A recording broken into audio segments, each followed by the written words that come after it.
we've got a fellow Kiwanian, Pasco County, is it believed? Pasco County, born and raised in Lakeland, fifth generation Floridian. And Mr. Simpson ran his family's large egg laying operation in Pasco, or in Lakeland area. He lives in Pasco County, where I understand you're also a fairly recent papa to a couple of grandkids, right? So congrats on that. Commissioner Wilton Simpson was a member of the Florida Senate from 2012 to 2022, where he served as the president of that organization, that legislative session. He was preceded by our member, Bill Galvano, as the president of the Senate. And also we've got Senator Jim Boyd sitting at the same table over here, and he's soon to follow as lined up as president. You're giving him that look. Like, oh boy. It's kind of like the look Andy gave me before I came in. It's like, oh boy, you're in for it. Great, Mike. All right, yeah, keep going. Wilton Simpson served as a true champion of children throughout his work, and obviously that's what we're all about here at Kiwanis, to protect the children of our state, improve the foster care and the child welfare systems within the state of Florida. He's been recognized and honored with the Simpson Breast Health Center in Zephyr Hills, and more recently with the W.E. Simpson Concourse for Cure at the Moffitt Cancer Center. And that's got a huge new wing over there in your honor, sir, and for everything that you've done. Commissioner Simpson was elected as our Commissioner of Agriculture just 2 years ago. He's got a firm understanding of the challenges with his family business faced by the Florida farmers, and is working hard every day for us to ensure the availability, the affordability, and the safety of our food supply. Without further ado, I'd like to introduce our Commissioner of Agriculture, Wilton Simpson.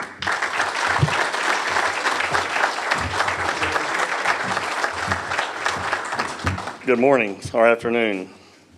I normally have prepared 4 or 5 things I may talk about. And by the way, if you doodle notes down and you have your reading glasses on, then you come without your reading glasses. They really don't do a lot of good. But that's number one.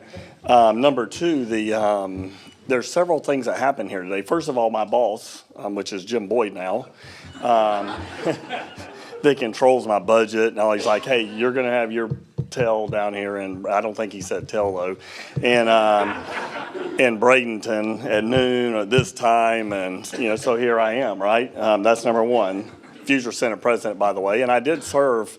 Me and Bill Galvano were elected together in 2012 to the Senate, and we served together through his presidency, and then my presidency preceded his. So whatever y'all are doing here, whatever's in the water is working. Y'all seem to have a Senate president every 3 or 4 years, and we're really looking forward to Jim's leadership in that area. And then I was happy to sit at this table for a while, and I grew up a Pittsburgh Steelers fan. Okay, I mean, hey, haters will hate. And so how would I know, y'all were going to set me beside Henry here, I'm old enough to know that was an Oakland Raider, right? And we would have had 6 rings in the 70s had it not have been for the Oakland Raiders. And here we sit today with 2 rings on one hand. Probably the other 2 rings that should be on Franco Harris's hand.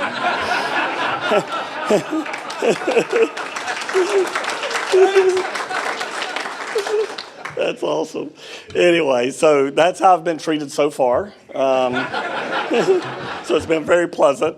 And being from Trilby, so I'm from Trilby, Florida. I was born in Lakeland. I lived in Plant City a few years, and then we moved to the Trilby area. Most people don't know where Trilby is. I love to clear that up right out of the gate. Trilby is right beside Lacoochee, Florida. And right in the middle, by the way, just so you wouldn't know this unless I told you, this is a trivia question. If you drive on 301 between Lacoochee and Trilby, you're in Trilacoochee for about 30 seconds. That's actually true. So now you know. And then as I said earlier, I served grew up on our farm, served in the Florida Senate. My first elected office was in 2012 to the Florida Senate. And then I was very proud to be the Senate President, elected Senate President by my peers in 2020, of course, which were the COVID years. And that was my 2 years, 2020 to 22. We did a lot of great things during that time. And some of the things that were mentioned being Kiwanians, I've been a Dade City Kiwanian, and I should have brought a couple members with me so we could have had our inter-club meeting. But anyways, I didn't. That's going to be something they're not going to let me live down, right? If I go to a Kiwanis club, are you kidding? Just drag 3 of us with us. And if Ed wasn't a Rotarian, it would have all, well, yeah, boo, it would have almost counted. And another Dade Cityan. But anyway, you know, in 2001 when I joined Kiwanis, a gentleman named Roy Hardy. If you know that name, if you don't know that name, you could look this gentleman up. He is an outstanding human being. He passed a few years ago in his early 90s. He had like 67 or 8 years of perfect attendance to Kiwanis. Such a gentleman. I went to him in either 2000, 2001, and I said, Mr. Hardy, I said, what would you do if you were me? You know, I wanted to join one of the clubs. And he said, well, Wilton, he said, you know, well, Kiwanis, we're about children and doing things to help children out. You know, our club's a little older in Dade City, but Rotary's more of an up and coming and, you know, younger people, and you might, you know, that's maybe what you should do. And I said, but after he had told me our mission of Kiwanis, I said, well, I'm going to join Kiwanis then.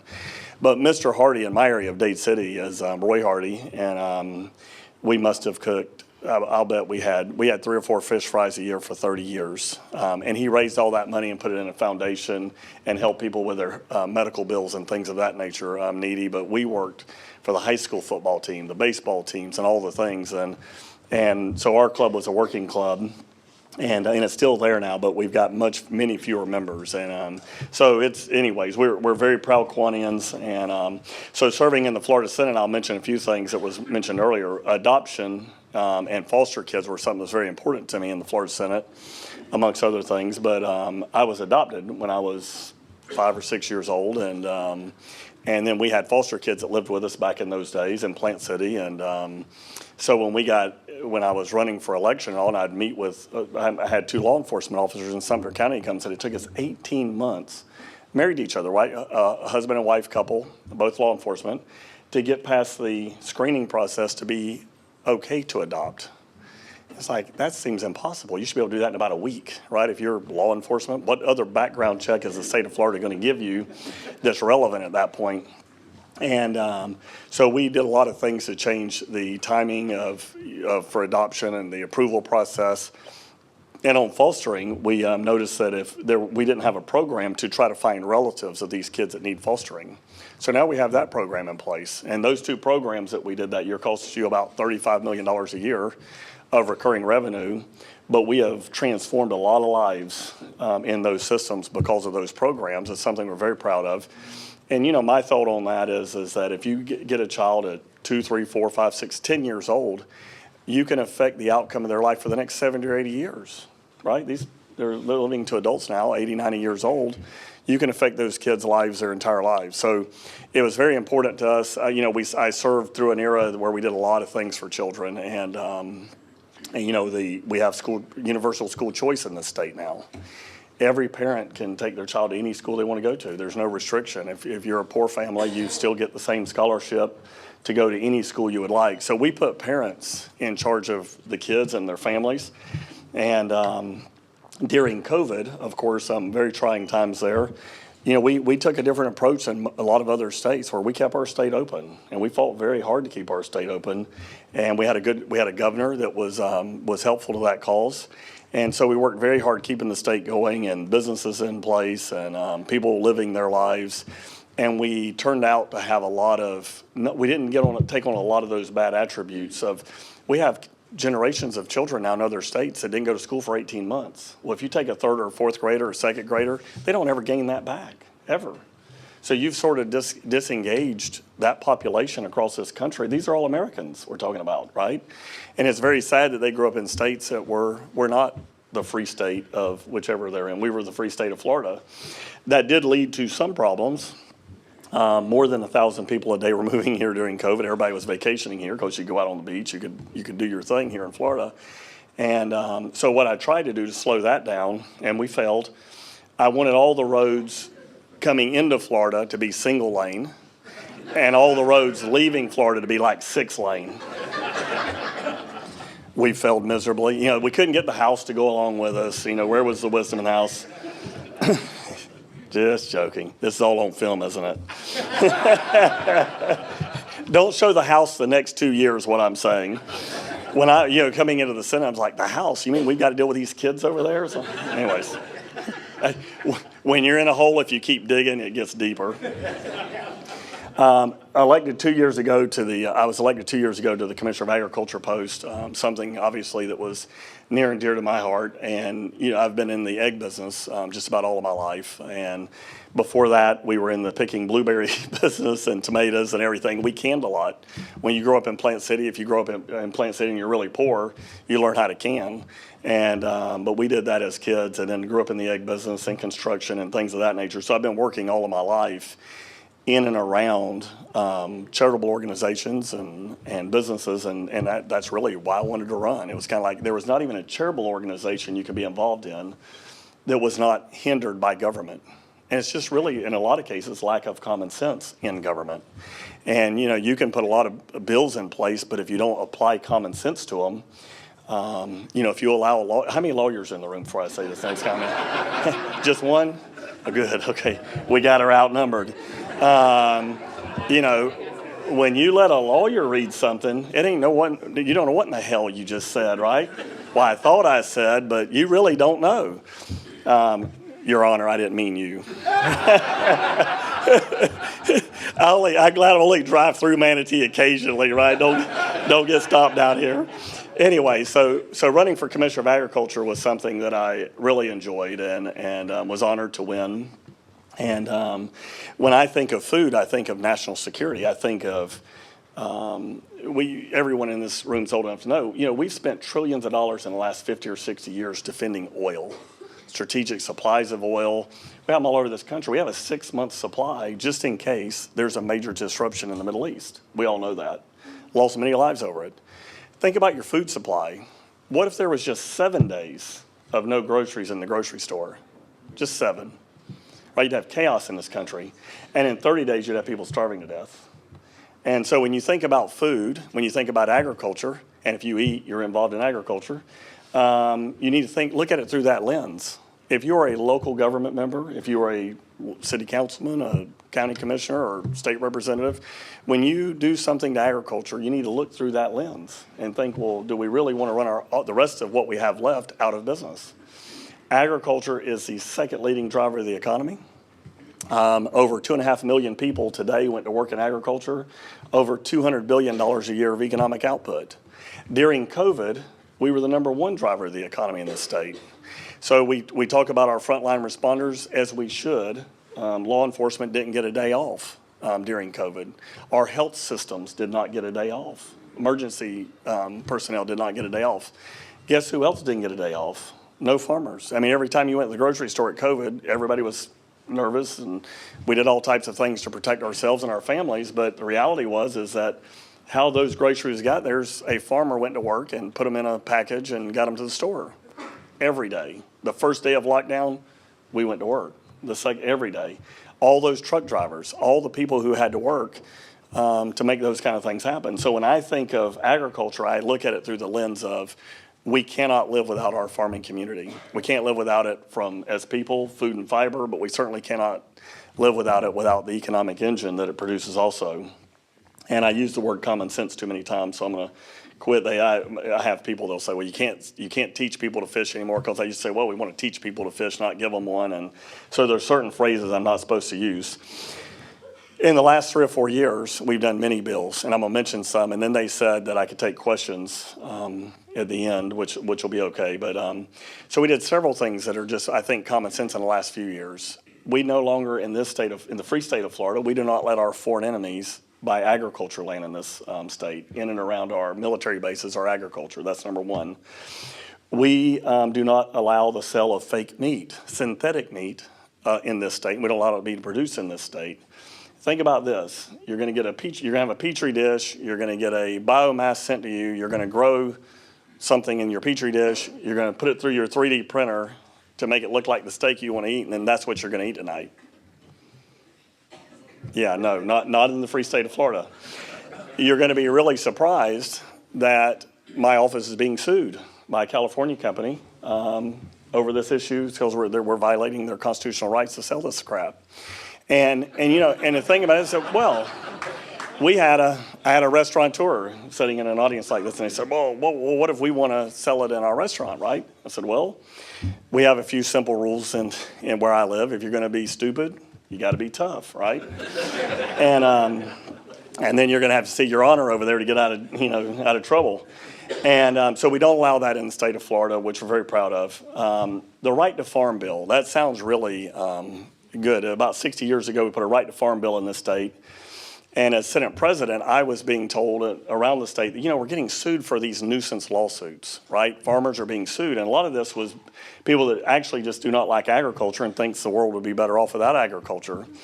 And extremists. And I'm like, well, I didn't realize it was such a big deal. So a bill was filed 3 years ago that said a couple of things. That said, because all the folks from by the way, when COVID happened, everybody wanted to move out here to our farms. And they had normally a few questions. Like one of them was, well, when trucks and stuff come up down this road, it throws dust on my house. It's kind of, yeah, that's what a dirt road does, right? And then that's a problem, right? If you're not used to that. And then number two, it's like, well, what is the stuff that you're spraying out of the back of that truck? What is that, or that tanker? And it's kind of like, well, I'll tell you what that is. It's none of your damn business. And, you should say thank you for the groceries that you went and picked up at the grocery store and leave it at that, right? Just stop right there and let's call it a day. So what did we have to do as a legislature? In the right to farm bill, when we updated it, we said two things. We said, first of all, if you're going to sue a farmer, you have to live within a half a mile of them. And then secondly, when the farmer wins that lawsuit, you have to pay their attorney fees. And so we've essentially eliminated those type of nuisance lawsuits against your agriculture industry, which has been a major win for agriculture in this state. And that's what our jobs are, is how do we get these obstacles out of the way of our farmers so that they don't have to sell to the developers, right? We've all experienced rapid growth. You've got it here. I've got it in Dade City, Florida, where I live. It's growth everywhere. How do you slow it down? Because farmers would certainly prefer to farm, but the younger generations are like, they're not all of them, but more than half, are like, well, why would I want to do this, right? It's a 50-50 business. You have a good crop of citrus and a hurricane comes through. And not one, in a decade anymore, or 2 decades, hell, one every other year comes through and takes your crop away from you. Or why would I want to do certain crops when you have people acting, accusations are we're polluting the environment, which again is untrue. In most of your agricultural products now, we're using 50 to 80% less water to grow the same crops as we were 30 years ago because of what we call BMPs, best management practices. We're using less fertilizer than we did 20 or 30 years ago to grow more food. And so farmers, those are very large input costs. Spraying filled with water, fertilizer. If we are wasting it, we will not be in business long. And so we can't afford to waste it. We've got great partners, the University of Florida, IFAS, all over the state. AI is clearly rapidly working in agriculture, but what we call AI is essentially best management practices. And the equipment and the things that are being derived today, because less and less labor is coming into this world, right, for agriculture. And so we have to be more and more mechanical and more thrifty. One other thing I'll mention, and I'll take questions. One of the things I was very proud of as Senate President, we defined the wildlife corridor in the state of Florida. That was a major priority of mine. I love that project. And what I call the wildlife corridor, Google a map of the state of Florida at nighttime. You will see this gorgeous state with all the beautiful lights. Everywhere it's dark on that map is the wildlife corridor. Everywhere where it's dark on that map is where animals traverse the state, the aquifer gets recharged, and we grow your food. And you can't do without any one of those things. And so I was very proud of that program. In the Department of Agriculture, we have a program called the Rural and Family Lands Act. And that act was put in place in 2001. And from 2001 to 21, there was about $100 million appropriated to buy development rights from farmers. So in your community, if there were any of those that sold 20 years ago, then they're still farmers today, right? And that's what a lot of those generational farmers want. When I was Senate President, I put $300 million in the budget to do that coming into my first year. We've more than doubled. We went from 60,000 in that program to well over 120,000 acres today that are now secured for Florida farmers in perpetuity. The legislature was very generous to us last year. They gave us $100 million of recurring revenue. And so we're looking to really ramp that up this coming year. And the realities are, and I'll give you an example of this. So if I buy your property as the state of Florida, I buy your 500 acres or your 1,000 acres, then the next year I have to go to the legislature to get more money to take care of that land, because now we've bought it and now we have to maintain it. It also comes off the local tax rolls. It also costs, I'm going to use a bad example for your area, but let's say it costs $10,000 an acre to do that. If I'm buying your development rights, I'm paying $3,500 to $5,000 for those development rights because you still own your property. So our program costs less than half up front. So if you've got a $20 billion problem, if the other 7 or 8 million acres that we need to secure in this state for our aquifer, for our food supply and animals, it would be half as expensive to do it through rural and family lands as it would be for fee simple. And then you don't have to go back the following year and get more money to pay to take care of that property. The farmers are required to take care of that property as part of that agreement.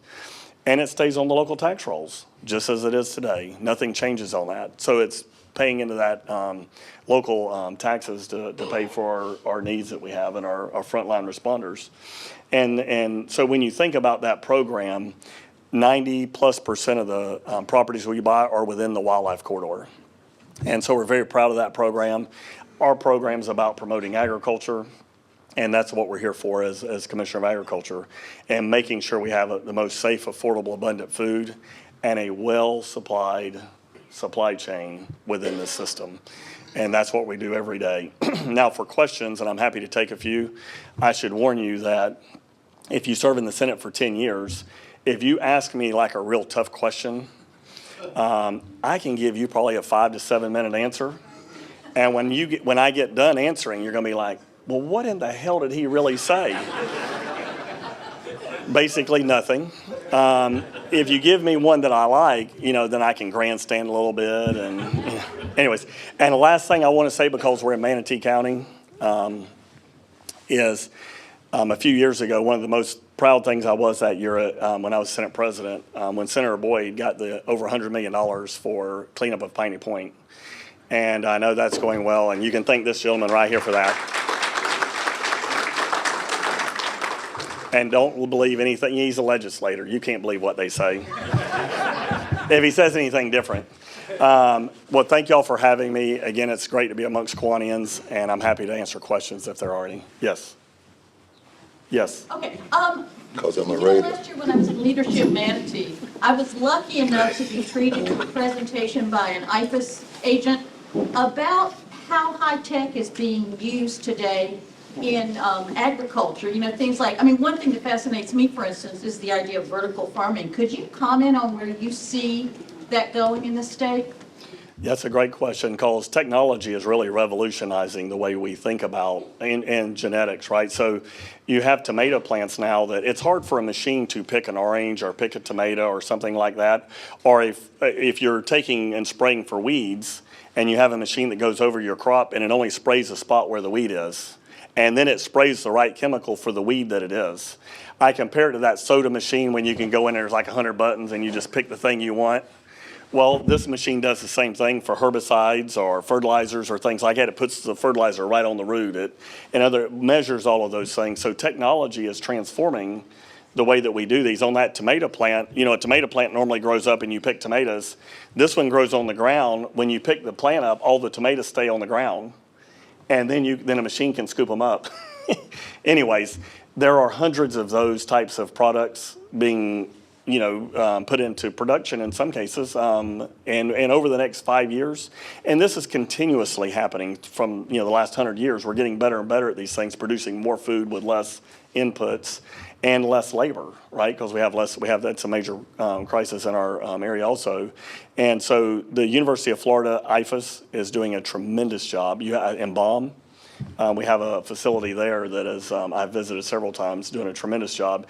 And we, as a Department of Agriculture, are not always on the cutting edge with our departments. So that's what we're doing more is your Department of Agriculture, we're getting more involved with IFAS on the front lines and letting our people see things in real time. How can we make things better? And so before I go anywhere else, I have to go to the Oakland Raider because he's already made a couple bad comments to me. Y'all may not have heard, but we're going to the Oakland Raider here. Well, I'm gonna disregard the way you treated me, but the format that you put in place here in terms of not allowing foreign entities to buy the different, will the U.S. be adopting that format? Because it seems to me that that's what's happening in this country, and are you all teaching them how to do it? Are we teaching Washington anything? I think President Trump just, he took about 20 Floridians with him to Washington, right? Washington does see what we do here in the state of Florida, and it's something we've been very proud of on many, many fronts. When you're talking about Florida has been a leader and example, I think the last 20 years, but certainly the last 10. And when you think about, I believe there is a chance that coming into this Congress, we will have the ability to do a lot of these things at the national level. And the fact of the matter is, if we had a national law that said our foreign enemies, when we read about it most of the time or see it on TV, it's out in the Midwest with our nuclear silos. The Chinese want to buy all around our nuclear silos. I wonder why they're doing that. And so when you think about, yes, we should not have our foreign enemies in this world buying property in the United States of America. And so, being a free and open society, that's not something we used to think about. And then, of course, they own a large swaths of land, especially out through the Midwest, where a lot of our strategic military assets are. And so I think you'll see a different Congress coming in. I think you'll see different leadership with President Trump. And I think you'll see, I hope what we'll see is a lot of common sense being enacted, whether it's on our food supply. And I know there's a lot of emphasis right now being talked about for these things. We'll just see what happens, because once you get to Washington, they say, well, why doesn't Washington ever do anything, right? And tradition mostly. They just don't do anything. And so we'll see if this Congress is any different. We're hopeful that they will be. And I know that President Trump has a keen eye on agriculture, and I know I've talked to him several times about these issues, and I think we'll have a different feeling within a couple of years there. So that was one of the questions that took 10 minutes to answer, right? Yes, sir. You let me get on my soapbox. Yes, sir. I wanted to go a little bit deeper on the lab-grown meat. If someone creates a product that's safe and someone wants to buy that product, what public interest is there in the government preventing that exchange, that free exchange? If it goes through the approval processes, so that's part of the issue there. So they would say, well, the USDA has given provisional approval, or the FDA has given provisional approval to buy organic or synthetic meat. And they have. There have been 10,000 cases where the FDA or the USDA has given provisional okays to sell products in this country that turned out to be dangerous for us. And so until we have because what we did not ban is the study of these things. So the University of Florida or other universities in the state may continue to study the ideal of the synthetic meats and things like synthetic proteins. We did not ban that part because we want to make sure it's safe for our public. And let me give you a horror story. Let's assume, because there's about 30% of us in this country that believe you need to get rid of about half the cattle in this country to be net zero by 2035 or 2050. And yeah, that's right. And so what we have to determine if we're going to eliminate 30 to 50% of our agriculture and that supply chain, and we're wrong, then what?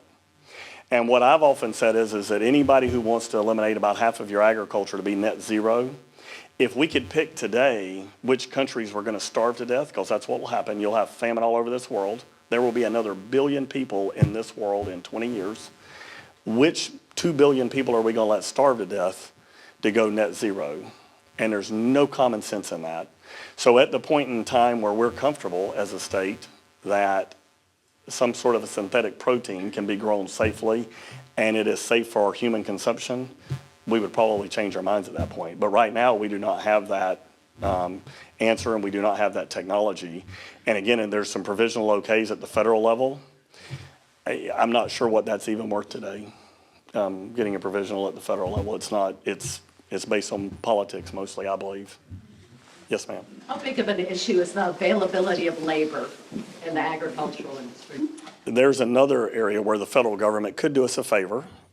We have a very big shortage of labor in agriculture in the state of Florida.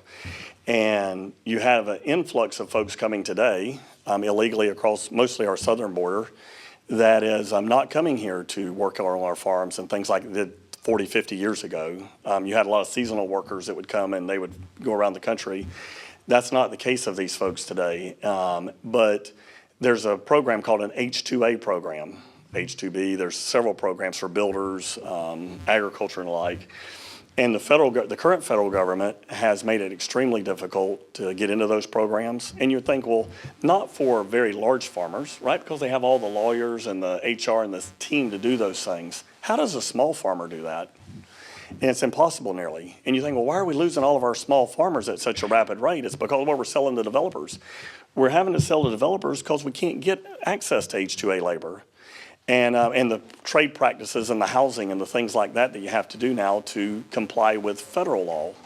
So we're hopeful that with the new administration that there will be a common sense element added back to this. And unfortunately for agriculture, and by the way, this is our whole, but if your goal is to eliminate a big swath of agriculture, that's the real way to do it. Take away your labor. And so then it's like, well, they can't get labor. Well, of course not, because you won't let us use H-2A programs, which allows us to bring in labor legally from other countries for a seasonal crop, right? If it's a 6 or 9 month situation, then they have to go back home for, 3 or 4 months, then they come back, during the season. And so there are answers to our problems with labor and things of that nature, but our federal government has been exceedingly ignorant on how to handle those things, in my opinion. Yeah. Oh, here we go. Remember what I said about politicians earlier? All I said was a question, so he'd call on me. I don't have a question, I have a statement. Out of all the time I've been privileged to serve in the legislature, 12 years now, I haven't met anybody more principled, more caring for others, and more focused on what matters to you than Wilton Simpson. And I will give you the example. He gave me credit a minute ago for Piney Point. I remember it like it was yesterday. We know we've been dealing with that issue for years and years and years. I was driving to Tallahassee for committees. The phone rang, I was in my car. I was just on the other side of Perry. It was Wilton Simpson.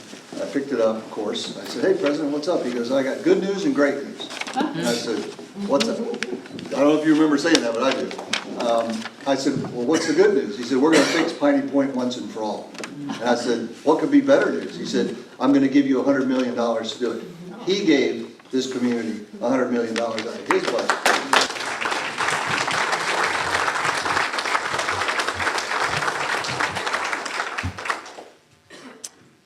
Man, that was a great question to end on. Yes, sir. Jim may shoot me for asking you this question. Can you scale benefits and burdens of tariffs on the farming industry in Florida?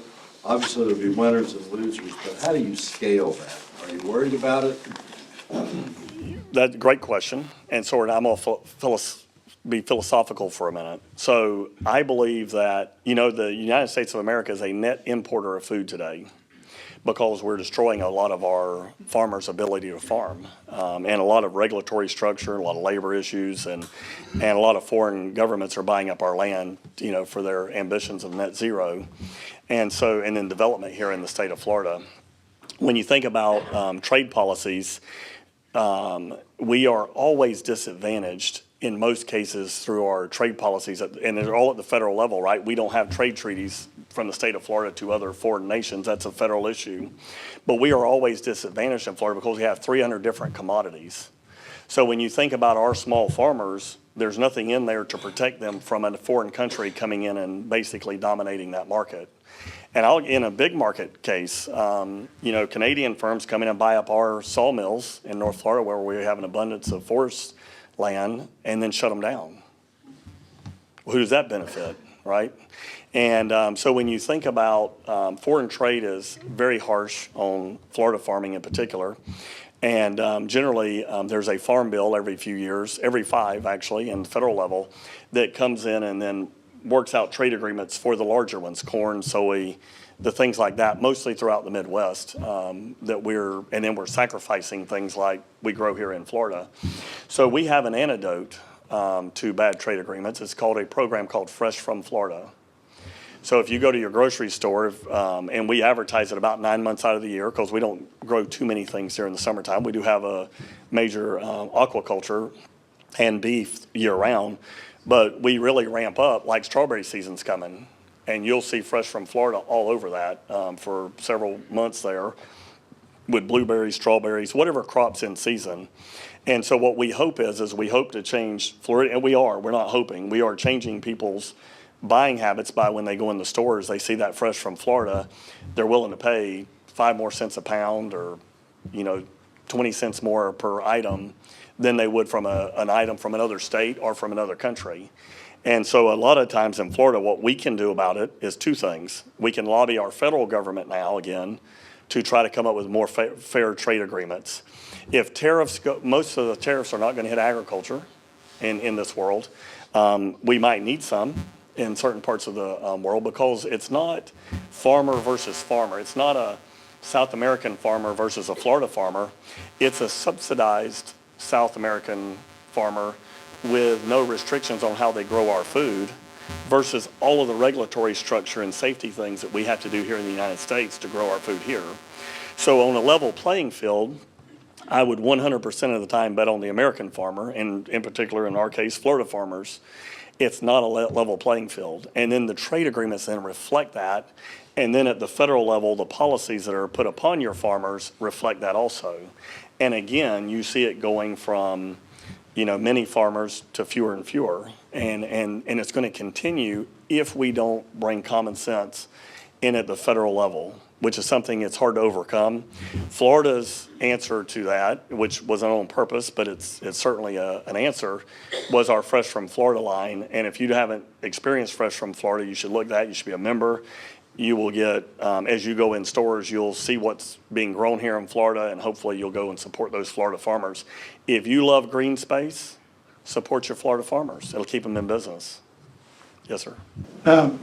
Talking about, kind of following up on that, and you might have answered it, but Tropicana, a big industry here, obviously, founded here, and seen other things, but we know the orange industry, orange trees and all of that, so they bring in most of their juice from Brazil now. So is that really going to change, or is that going to hopefully not be one of the tariff items? So that's a very good point. It's important that we keep that juice plant going. And you would say what's important locally for all the employment that happens, and then it provides a great product throughout the state. And we have another one over in Lake Wells, and another big facility there. We need that one going too. So we've done a few things. As your department, I can do some things on our own. Like, I'll give you an example. So because of the fruit fly, you have to have frozen product for 17 days to ensure that you're not bringing a fruit fly back into the state of Florida, which would infest our produce as it has in other countries. Until about a month ago, they could not bring those cargo ships here and unload them at the Port of Miami or other ports here in Florida because we had basically a ban on it. They would go to Savannah or they would go to Philadelphia, and then they would ship product back after they had processed it.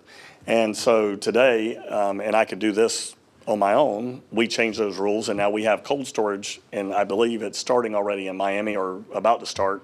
We started on this project about 6 months ago, about to start, so that we can bring in product directly to Florida so that they can supply these facilities. Part 2 of that is we know that greening essentially has wiped out your citrus industry, and what greening didn't get, Idalia and Milton, is really destroyed. And so what we're doing as a state, what are we doing as a state? So is that we're going to spend about $60 million a year helping farmers replant those trees, because we have worked the last 10 years with the University of Florida and federal agencies to produce a tree that's resistant to greening and canker. Part 2 of that is we are doing something called a CUP program, CUP program over in Dundee. You should look that up. And so we're able to grow right now. The best product to grow under those cut program, which basically under covers like large greenhouses, are grapefruit. And so we've got several thousand acres in the state of Florida planted today, and it's perfect fruit, right? There's no greening, there's no canker, there's no wind scarring, because it's basically in a tinted area. So farmers are having to adjust and adapt. And in that product right now, it's producing 3 to 4 times as much fruit per acre as you can in a non-covered area. Challenge with that is when hurricanes come through, it likes to rip those covers off, and you got to put them back on real quick. So those are the challenge. There are challenges, but we are adapting, and the citrus industry is adapting, and we do have several promising root stocks in the citrus industry, and we still have about 70% of that land available. And I believe if we come up with the right tree, a third of it, our goal, I mean, my personal goal, 250 million boxes of citrus was produced a year 20 years ago. Today, this year, it's going to be 15 million again, down 90% here in the state of Florida. Our goal is over the next decade to get it back up to somewhere between 70 and 100 million boxes.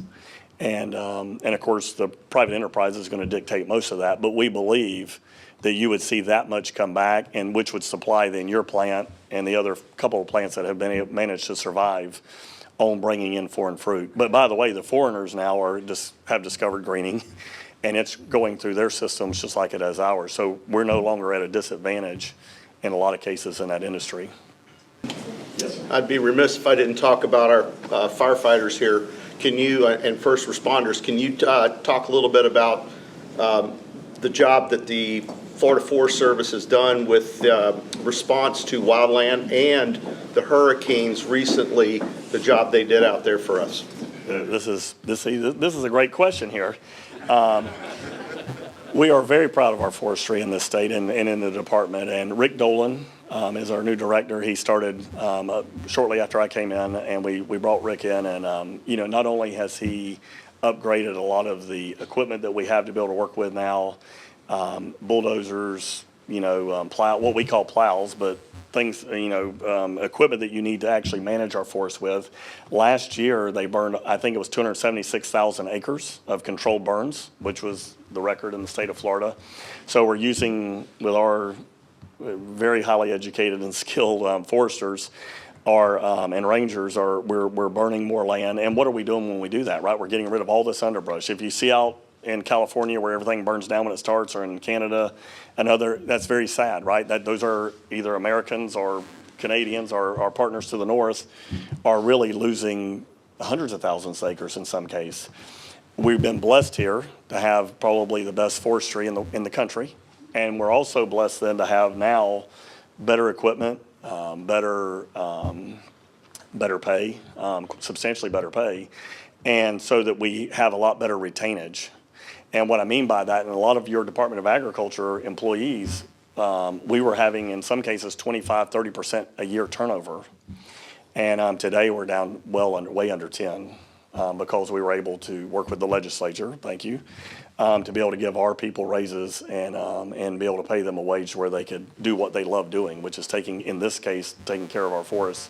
But they're doing a tremendous job. And when a hurricane comes, we don't beat our chests a lot, but our chainsaw teams goes in and helps open the roads up, helps open the farm roads up, help get trees off fences.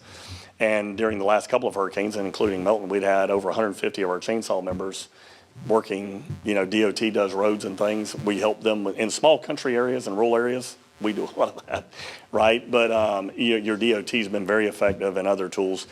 And to give you a shout out there with our budgeting process, we've gotten a lot better at managing hurricanes when they come and they leave. And part of it is we've gotten more experience at it. But the other part of it is we have now still about $15 or $16 billion of reserves. So when a hurricane hits, we can respond as a state the way we want to respond. 3 years ago, 5 years ago, we had $5 billion in reserves. So you had to be very careful how much money you spent to you respond to an emergency. Today we had $22 billion in 22 when I left in reserves. Today we have still about $15 billion. And so as long as we keep our reserves that high, we can respond very quickly. And there's no better frontline workers than your Florida Forest Service in that event. They've been anyway, it's been a real honor to work with them to do that. Yes, sir. Do you believe there's a balance between development and agriculture in the state? And if so, what is it? I mean, they're both going, and it seems like they're competing with each other. They are competing. I think what happens is that we unintentionally made things easier for developers than we did farmers. And so over time, we kept piling on a regulatory structure, and most of your development stuff is done locally, right? Zoning, approvals for zoning changes or subdivisions and things of that nature. And so we can't, as a state, we sometimes tinker with those things, but we don't, mostly that's local business. So where you've had local ordinances in place or areas in place designated for agriculture areas, it's a little more difficult to develop. I think the real answer to this is to, you could say if you could wave the magic wand, probably $10 billion of rural and family lands would get most of that done that we need. And then that land's never going to be developed. And so I think if you could take that off the table and then allow these other rules to continue to apply, that would level set the table. Today, we're at such a disadvantage. If you Google that, when you Google that map tonight, look at how small of amount of Florida is really still developed. There are very large swaths of dark areas on that map. And if we want to keep it that way, we need to really support things like that Rural and Family Lands Program. That's the only way that I know as a private citizen, as someone that believes in the Constitution, we don't take things from people here in this country or the state, but we can buy development rights from farmers who want to sell them. And it's amazing. The program actually is going to open up again this month. We'll probably get another $1.5 billion of opportunities. We opened it for the first time last year and got about $1.8 billion in opportunities. And now that people know we are very aggressively buying those development rights, we'll have more, I believe, sign up. So we just need the resources for the legislature, and it's something that we're really pushing. That is the only thing I know that'll get us level set. But if you know any farmers in and around your area that want to go in a program like that, it's going to open, and it's about a 30 or 45 day window it stays open. And then we have to evaluate and start putting it together. All right, we're good. Thank you.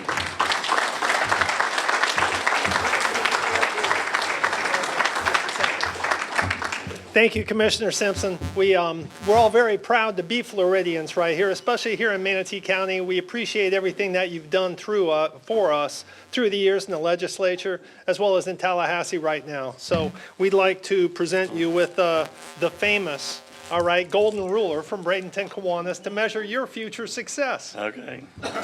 There we go.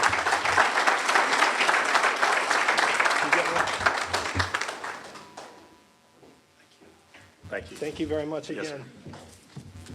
For somebody that's got his, we all know you because we see your name every week when we go in and fill up with gas, right? We've got to have like a million of those times out there. Hey, the last thing I'm going to say about these signs, this is great. That should have been a question. So, one of our commissioners put their face on the sign right on the deal. And so they asked me when I got elected, are you going to put your face on the sign? I said, well, I've given that some thought. I think I'm going to put Tom Cruise's face on the sign. Then you can run for president of the U.S., all right? You'd make it. But thank you for being here. Please join us for the Christmas party, the holiday party that will be here this coming Monday. We are not going to have a regular meeting on Tuesday afterwards. So there is an open bar the night before, be careful, but we're not going to have a meeting on Tuesday. We will on December 17th welcome Wendy Deming. She's the CEO of the Bishop Parker Foundation. So we will welcome her in a little bit. Mr. Mack? Sharon, you want to say something about the 10th? Say something about what? The next on the 10th, about the member orientation? Yeah, if any, I sent some information out. Any of you that are new members, if you'd like to come in next Tuesday for 11 to 12, we're going to do a new member orientation. Thank you, Sharon. Okay, y'all, let's go do good things the rest of this week. All right, take care. Bye-bye.